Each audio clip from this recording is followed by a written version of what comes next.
भगवान की कुछ लीलाओं का वर्णन करेंगे।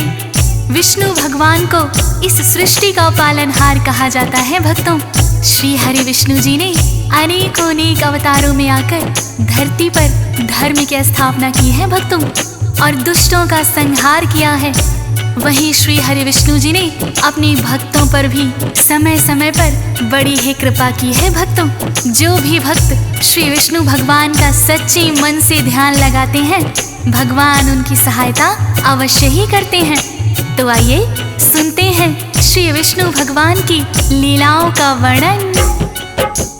चरणों में हम करके वंदन करते हैं हम महिमा वर्णन, हरि इस जग के पालनहारे, जब जब धरा पे पाप बढ़ा है, आपने तब अवतार लिया है, धरा से पाप का भार उतारा,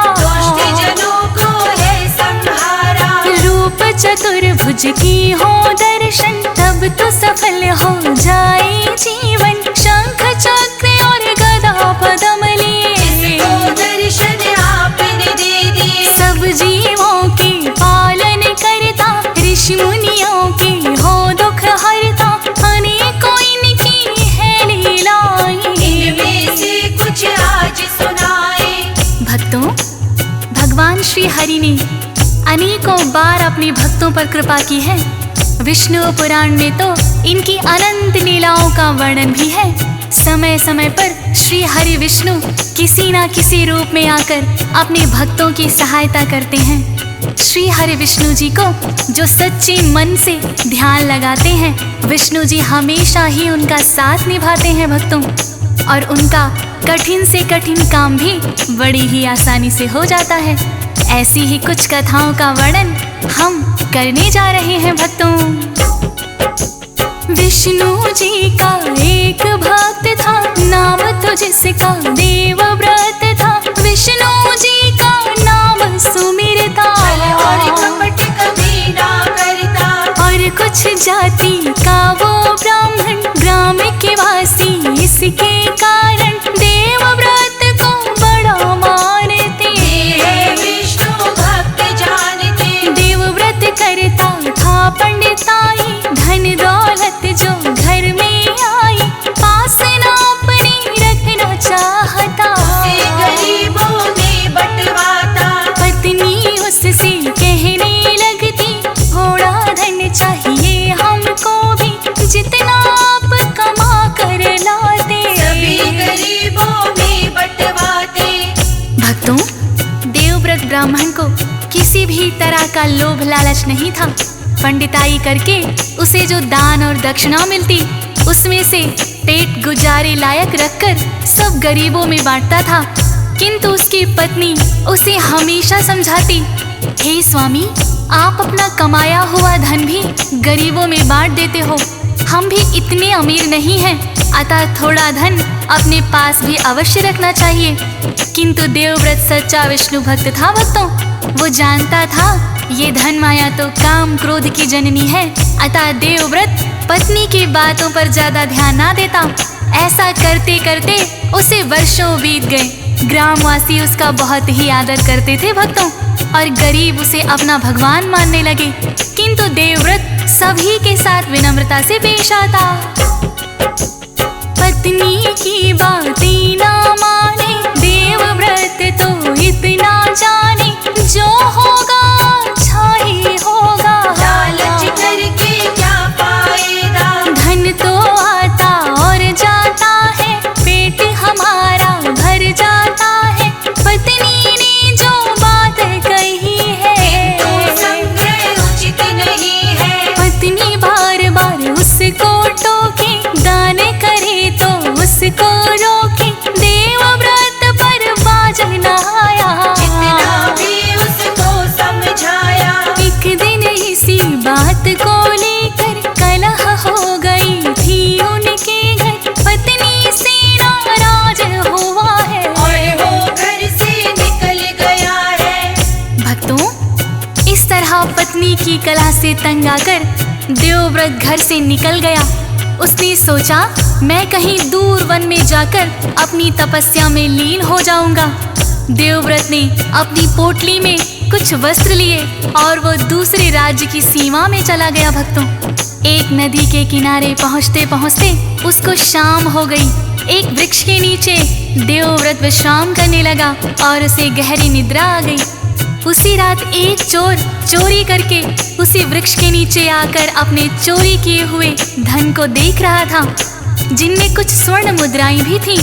अचानक वहां पर एक काला सर्प आ गया भक्तों, और चोर को डस लिया। चोर के प्राण पखेरु वहीं उड़ गए। उस चोर के मृत शरीर को कोई जंगली जानवर खींच कर ले गया और वो धन की पोटली वहीं रह गई। देवव्रत जब सुबह उठा है, बहुत सघन उसे पड़ा मिला है।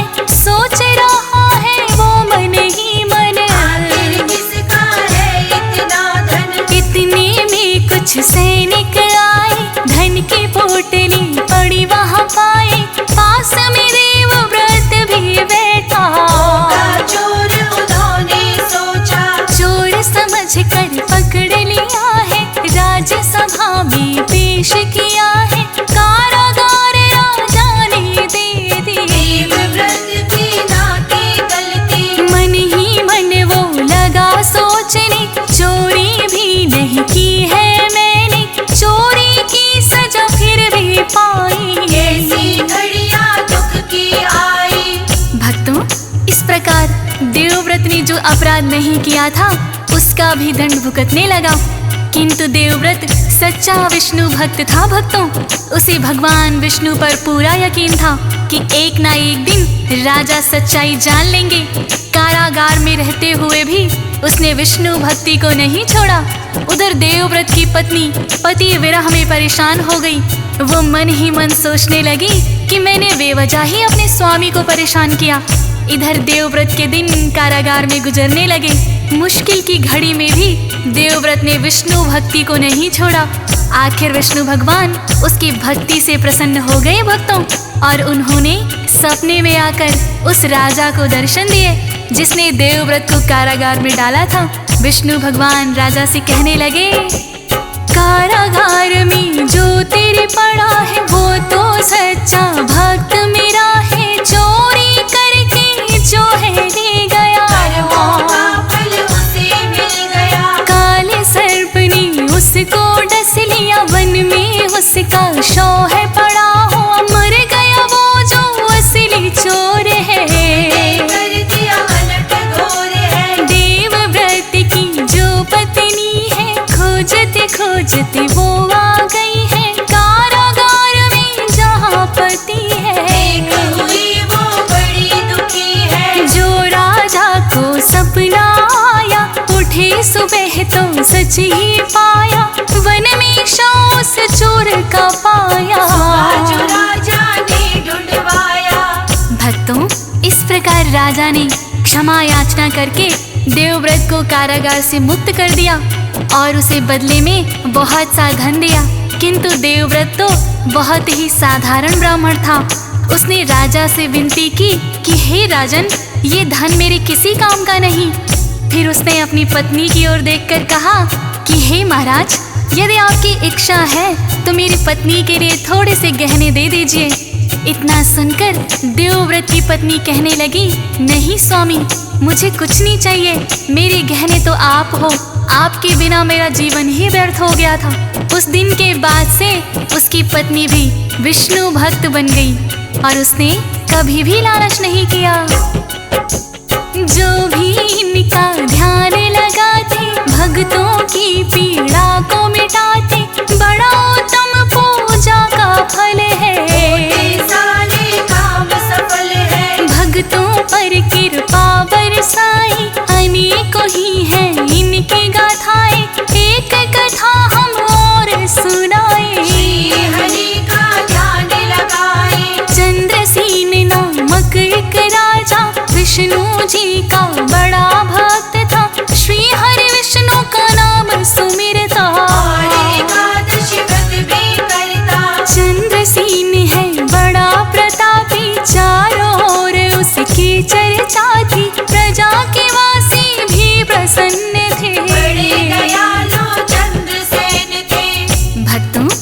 राजा चंद्रसेन बड़े ही प्रतापी राजा थे। उनके राज्य में कोई भी प्रजावासी दुखी नहीं था। देवताओं की भी उन पर बड़ी ही कृपा थी। कभी भी उनके राज्य में अकाल नहीं पड़ा। समय पर वर्षा होती और खूब अनाज होता। किसान, व्यापारी, शूद्र आदि सभी अपने अपने परिवार का पालन पोषण बखूबी कर रहे थे। भक्तों, राजा चंद्रसेन समय समय पर अपनी प्रजा का हाल जानने के लिए वेश बदलकर स्वयं ही जाते थे और अपनी प्रजा का हाल जानते थे। चंद्रसेन बड़े कुशल है राजा, अति प्रसन्न थी सारी ही प्रजा। समय समय पर वेश बदल कर ताकि कोई पहचान न पाए, सुख दुख अपने खुल के बताए। साधारण वो वेश बनाते, कुशलता पूर्वक करते काम है। श्री हरि का लेते नाम है, नगर वासियों की सुख सुविधा। एक बार वो वेश बदल कर अपने ही घोड़े पर चढ़कर चले प्रजा का हाल जानने। भटक गए हैं वन में। भक्तों, एक दिन राजा चंद्रसेन प्रजा का हाल जानने के लिए वेश बदलकर अपने घोड़े पर सवार होकर जा रहे थे। घूमते घूमते उन्हें सारा दिन निकल गया। उसकी प्रजा में कुछ वनवासी लोग भी रहते थे। राजा ने सोचा कि क्यों ना जाकर वनवासी प्रजावासियों का भी हाल जान लूं। प्रजा का हाल जानकर राजा वन में भटक गए। भटकते भटकते राजा का सामना डाकुओं से हो गया। डाकू बहुत अधिक संख्या में थे। उन्होंने राजा पर आक्रमण कर दिया। राजा वहीं अचेत होकर गिर पड़े। राजा को होश आया तो देखा कि राजा का घोड़ा वहीं खड़ा है और सभी डाकू मूर्छित पड़े हुए हैं। तभी आकाशवाणी हुई कि हे राजन, तुम विष्णु भक्त हो, भला ये डाकू तुम्हारा क्या बिगाड़ सकते थे। राजन उसी क्षण भगवान विष्णु को प्रणाम किए और वापस अपने राज्य में आ गए। जिसके स्वयं विष्णु जी रक्षक, कौन भला बन सकता भक्षक। भक्तों का करते उद्धार है,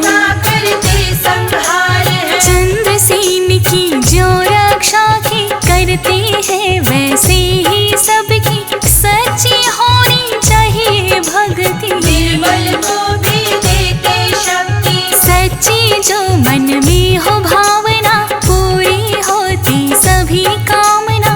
अनेकों ही है और कथाएं जब रक्षक ये बन कर आए। मानव हो या चाहे देवता, जो भी इनकी शरण है लेता, उनका ये करते उद्धार है। तो सबके पालनहार है। भक्तों, श्री हरि विष्णु जी हर युग में कोई ना कोई अवतार लेकर आते हैं।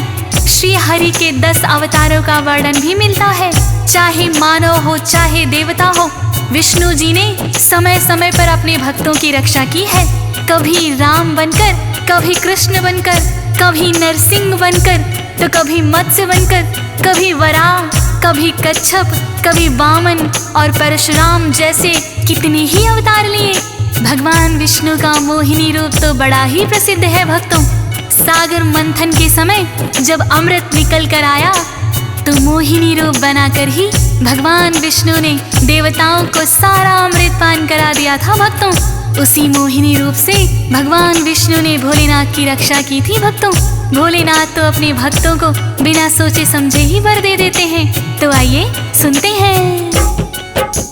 भोलेनाथ वरदानी ऐसी, बिन सोचे समझे वर देती। एक दान हुआ था भस्मासुर, भोलेनाथ ने दे दिया है वर। जिसके सिर वो हाथ घुमाए, भस्म वहीं पर वो हो जाए। भोले से वरदान है पाया, को करना चाहा। भोले कैसे प्राण बचाए, विष्णु जी की शरण में आए।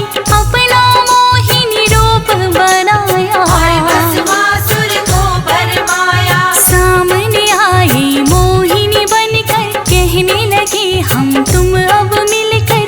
आओ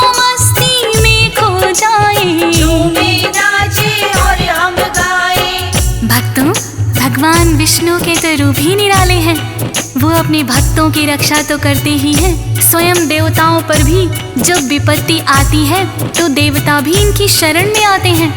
कहानी बड़ी प्रचलित है। जब भोलेनाथ ने भस्मासुर को वरदान दे दिया था कि वो जिसके सिर पर हाथ धरेगा वो ही भस्म हो जाएगा, वरदान पाकर भस्मासुर ने सबसे पहले भोलेनाथ को ही भस्म करना चाहा। भोलेनाथ कहाँ जानते थे, किंतु वरदान दे चुके थे। अब भस्मासुर से जान बचाकर भागने के सिवाय कोई चारा ना था।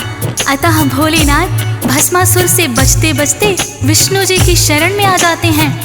विष्णु जी अपना मोहिनी रूप बनाते हैं और भस्मासुर को कहते हैं कि क्यों उस फकीर के पीछे पड़े हो, आओ हम गंधर्व विवाह कर लेते हैं और मिलन की खुशी में नाचते गाते हैं। भस्मासुर कहने लगा, भक्तों मुझे नृत्य करना नहीं आता। तब मोहिनी रूप में विष्णु बोले, जिस मुद्रा में मैं नृत्य करती जाती हूँ तुम मेरा अनुसरण करते जाना। विष्णु जी ने बड़ी ही चतुराई से अपने सिर के ऊपर हाथ धर दिया। ज्यों ही भस्मासुर ने अनुसरण किया वो भस्म ही हो गया। भक्तों रूप मोहिनी जो न बनाते, भोलेनाथ कैसे बच पाते, विष्णु जी ने रक्षा की है, भस्मासुर किया भस्म वही है। ऐसी कहानी कई हजार है, जब भक्तों का किया उद्धार है। भक्त वत्सल है श्री विष्णु जी, इनकी महिमा अपरंपार है। जितनी करेंगे महिमा वर्णन, भक्तों के लिए उतना ही कम, हो सके जितना ध्यान लगाइए, अपना जीवन सफल बनाइए। जब जब पाप का बढ़ता भार है, विष्णु जी लेते अवतार है, दुष्टों का संहार है करते भक्तों का उद्धार है करते। तो भक्तों इस प्रकार से जब जब भक्तों पर कोई विपदा आन पड़ी है, भगवान ने हर रूप में आकर अपने भक्तों को बचाया है, उनकी रक्षा की है, उनका उद्धार किया है। तो आइए हम सभी सच्ची श्रद्धा के साथ भगवान विष्णु का ध्यान लगाते हैं। मेरे साथ मिलकर बोलते हैं, विष्णु भगवान की जय।